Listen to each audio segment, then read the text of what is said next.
Facebook account delete বা deactivate করার জন্য ইন্টারনেট অন করে ফেসবুকটি ওপেন করে নেবেন। এরপর প্রোফাইলে ট্যাপ করে এই সেটিংসে অথবা নিচে সেটিংস অ্যান্ড প্রাইভেসিতে ট্যাপ করে এই সেটিংসে ট্যাপ করবেন। এরপর অ্যাকাউন্ট সেন্টারে ট্যাপ করবেন। এখন পার্সোনাল ডিটেলসে ট্যাপ করবেন। এবার অ্যাকাউন্ট ওনারশিপ অ্যান্ড কন্ট্রোলে ট্যাপ করবেন। এখন ডিঅ্যাক্টিভেশন অর ডিলিশনে ট্যাপ করবেন। আপনার এই পার্টিকুলার আইডির সাথে যে যে অ্যাকাউন্ট লিঙ্ক আছে সেগুলি এখানে দেখিয়ে দেবে। দেখুন, আমার একটি ফেসবুক আর একটি ইনস্টাগ্রাম লিঙ্ক আছে। আমি যেহেতু ফেসবুক ডিলিট করব তাই ফেসবুকে ট্যাপ করব। আপনি যদি ইনস্টাগ্রাম ডিলিট করতে চান সেক্ষেত্রে এখানে ইনস্টাগ্রামও ট্যাপ করতে পারেন। দেখুন, এখানে ডিঅ্যাক্টিভেট এবং ডিলিট দুটি আলাদা আলাদা অপশান আছে। আপনি যেটি করতে চাইবেন সেটি সিলেক্ট করে কন্টিনিউ করতে হবে।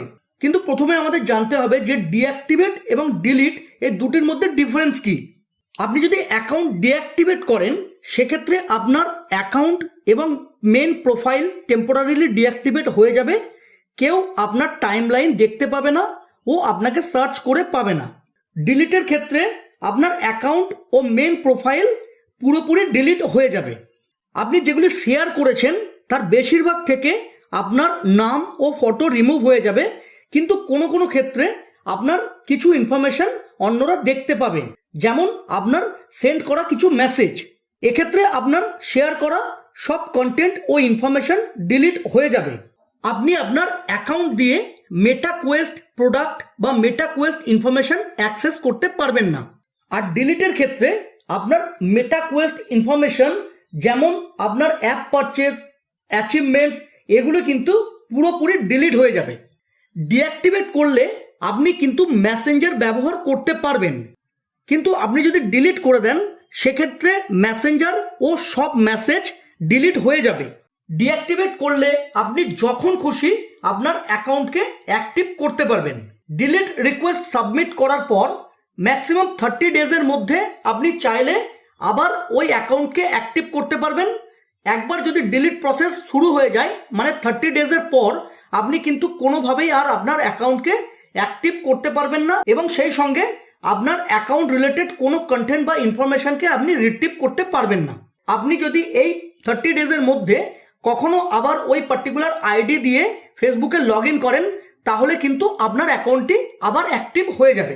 আপনি যদি ডিঅ্যাক্টিভেট করতে চান তাহলে ডিঅ্যাক্টিভেট সিলেক্ট করে কন্টিনিউ করবেন। দেখুন, আপনার অ্যাকাউন্ট ও মেন প্রোফাইলের সাথে সাথে যে অ্যাডিশনাল ফেসবুক প্রোফাইল ও পেজগুলি ডিঅ্যাক্টিভেট হয়ে যাবে সেগুলি কিন্তু নিচে দেখিয়ে দেবে। এরপর কন্টিনিউ করবেন।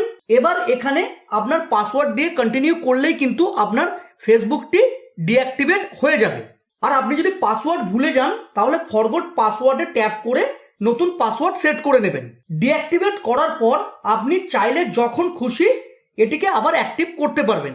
ব্যাকে গিয়ে আমি কিভাবে ডিলিট করবেন সেটি দেখাচ্ছি। ডিলিট করার জন্য ডিলিট অ্যাকাউন্ট সিলেক্ট করে কন্টিনিউ করবেন।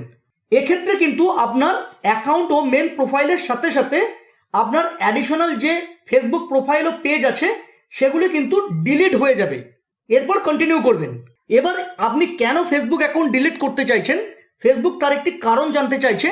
আপনি যদি মনে করেন এখান থেকে কোনো কারণ চুজ করবেন, না হলে এমনি কন্টিনিউ করে দেবেন। দেখুন, একবার যদি অ্যাকাউন্ট ডিলিটের প্রসেস শুরু হয়ে যায় তাহলে কিন্তু আপনি অ্যাকাউন্ট বা ওর সাথে সাথে কোনো কন্টেন্ট বা ইনফরমেশনকে রিট্রিভ করতে পারবেন না। সেই জন্য ফেসবুক ডিলিট করার আগে কিছু অপশন দিচ্ছে।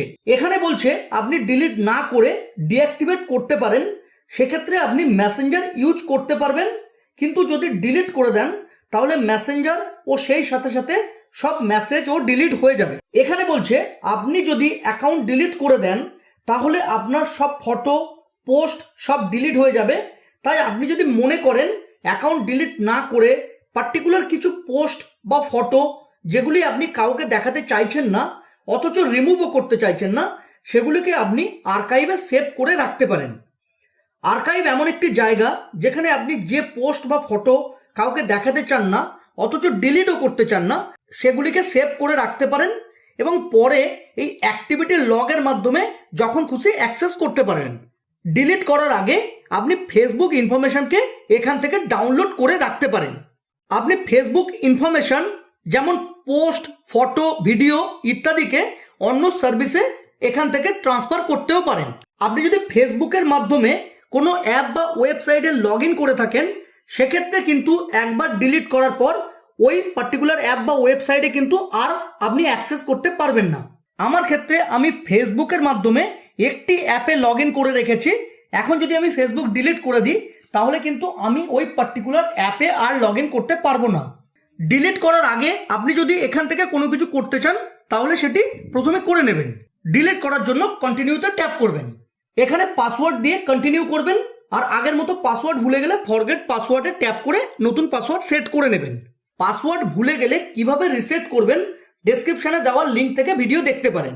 দেখুন এখানে বলছে আপনি যদি একবার ডিলিট অ্যাকাউন্ট ট্যাপ করেন তাহলে কিন্তু আপনার অ্যাকাউন্টে পার্মানেন্ট ডিলিটের জন্য স্কেডিউল হয়ে যাবে। সেক্ষেত্রে আপনি 30 দিন সময় পাবেন। চাইলে আপনি আবার এই পার্টিকুলার আইডি দিয়ে ফেসবুকে লগ ইন করবেন, তাহলে আবার এই পার্টিকুলার অ্যাকাউন্টটি অ্যাক্টিভ হয়ে যাবে। কিন্তু 30 দিন পর যখন ডিলিশন প্রসেস শুরু হয়ে যাবে তখন আপনি আর কোনোভাবেই এই অ্যাকাউন্টকে রিট্রিভ করতে পারবেন না। ডিলিট করার জন্য ডিলিট অ্যাকাউন্টে ট্যাপ করবেন। দেখুন আমার অ্যাকাউন্টটি কিন্তু ডিলিশনের জন্য স্কেডিউল হয়ে গিয়েছে। এখন যদি আমি 30 দিন আর এই পার্টিকুলার আইডি দিয়ে লগ ইন না করি তাহলে কিন্তু আমার অ্যাকাউন্টটি পার্মানেন্টলি ডিলিট হয়ে যাবে। দেখুন আমার যে অ্যাকাউন্ট পার্মানেন্ট ডিলিটের জন্য স্কেডিউল হয়েছে সেটি কিন্তু ফেসবুক থেকে আমাকে মেলের মাধ্যমে জানানোও হয়েছে। আধার কার্ড কিভাবে লক এবং আনলক করবেন জানতে হলে এই ভিডিওটি দেখতে পারেন। ভিডিও ভালো লাগলে প্লিজ চ্যানেলটিকে লাইক শেয়ার ও সাবস্ক্রাইব করে সাপোর্ট করবেন। ধন্যবাদ।